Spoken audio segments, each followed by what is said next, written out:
Hello everyone, আজকে আমরা জানবো পাইথনের ফাংশন সম্পর্কে। ফাংশনটা প্রথমে জানি কি? ফাংশন হচ্ছে একটা পিস অফ কোড বা একটা কোড ব্লক, যেটা যতক্ষণ পর্যন্ত কল না করা হয় ততক্ষণ পর্যন্ত এক্সিকিউট হয় না। তার মানে ফাংশনটাকে যদি কল না করা হয় তাহলে সেটা এক্সিকিউট হবে না। এখন আমরা ফাংশন কেন ইউজ করি? ফাংশনটা মেইনলি ইউজ করা হয় কোনো কোড ব্লক যদি বারবার করে রিপিট হয়, সেটা আমাদেরকে বারবার লিখতে হচ্ছে। তাহলে বারবার না লিখে আমরা যদি একটা ফাংশন তৈরি করে রেখে দিই, তাহলে যখন প্রয়োজন পড়বে তখন সেটা কল করলেই হয়ে যায়। এখন ফাংশন আছে পাইথনে দুই ধরনের। একটা হচ্ছে ইউজার ডিফাইন্ড আর একটা হচ্ছে ইনবিল্ট। ইনবিল্ট অনেকগুলো ফাংশন আমরা এর আগের লেসনগুলোতেও ব্যবহার করে এসেছি। আজকে আমরা দেখব ইউজার ডিফাইন্ড ফাংশনে। তাহলে ইউজার ডিফাইন্ড ফাংশন কি করে ডিক্লেয়ার করতে হয়? প্রথমে ফাংশনটা ডিফাইন করতে হবে, সেজন্য আমাদের লিখতে হবে ডেফ। দেখতেই পাচ্ছি ডেফ একটা কিওয়ার্ড। এরপরে ফাংশনের নেম। ফাংশন নেমের নিয়মগুলো ঠিক ভ্যারিয়েবল নেমের নিয়মগুলোর মতোই। আমরা প্রথম ফাংশনের নাম দিতে পারি মাই ফাংশন। এরপরে থাকবে ফার্স্ট ব্র্যাকেট।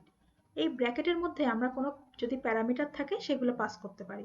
আমাদের প্রথম ফাংশনে কোনো প্যারামিটার থাকবে না, তাহলে আমরা প্রথম ফাংশনে এটা নিয়ে ভাববো না। তারপরে অবশ্যই মনে করে দিতে হবে সেমিকোলন। এখন আমাদের এর নিচে নিচে যত লেখা আসবে সব হবে ফাংশনের মধ্যে। এখানে খেয়াল রাখতে হবে এই ফাংশন লেখার আগে এই গ্যাপটা দিতে হবে। এই ফাংশনের গ্যাপটা না দিলে পাইথন বুঝবে না যে এই লাইনগুলো ফাংশনের মধ্যে পড়ে। আমরা প্রথম ফাংশনে কিছু প্রিন্ট করতে পারি। আমরা প্রিন্ট করলাম একটা স্ট্রিং যে হ্যালো কোডার্স।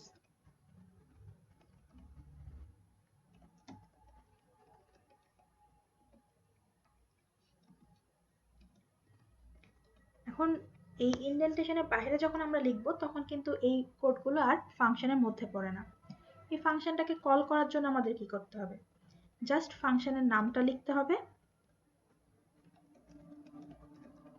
এবং ফাংশন কল করার সময় অবশ্যই মনে রাখতে হবে এই ফার্স্ট ব্র্যাকেটের কথা। বাস এতটুকু কাজ করলেই আমাদের ফাংশনটা কল হবে। তাহলে এই কোডটা রান করে দেখি তো। দেখতেই পাচ্ছি এই লাইনটা কল করার কারণে এই ফাংশনটা কল হচ্ছে এবং তখন এই লাইনটা প্রিন্ট হচ্ছে। কিন্তু এই লাইনটা কল না করে যদি আমরা কোডটা রান করতাম তাহলে কি হতো? তাহলে দেখতে পাচ্ছি কোনো আউটপুট দেখাচ্ছে না, তার মানে এই লাইনটা কল হচ্ছে না। এখন আমরা আসি দেখি একটা এমন ফাংশন যেটাতে প্যারামিটার আছে। প্যারামিটার যুক্ত একটি ফাংশন কি হতে পারে? আমরা এমন একটা ফাংশন কল করতে পারি যেখানে একটা নাম্বার দিলে সেই নাম্বারটা এখানে মাল্টিপ্লাই হবে 2 দ্বারা। তাহলে এখানে প্রথমে প্যারামিটার পাস করার জন্য আমাদেরকে একটা ভ্যারিয়েবল ডিক্লেয়ার করতে হবে, সেটা আমরা এক্স হতে পারে। এখন এই ভ্যারিয়েবলটা আমরাকে চাচ্ছি যে আমরা গুণ করব 2 দিয়ে। তাহলে আমরা কি করব? রিটার্ন করব।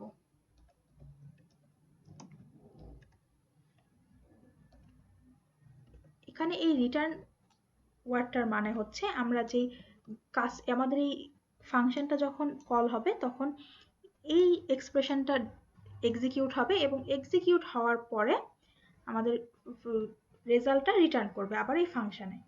এখন রিটার্ন করে আমরা এটাকে প্রিন্ট করতে পারি, তাহলে আমরা রেজাল্টটা দেখতে পাবো।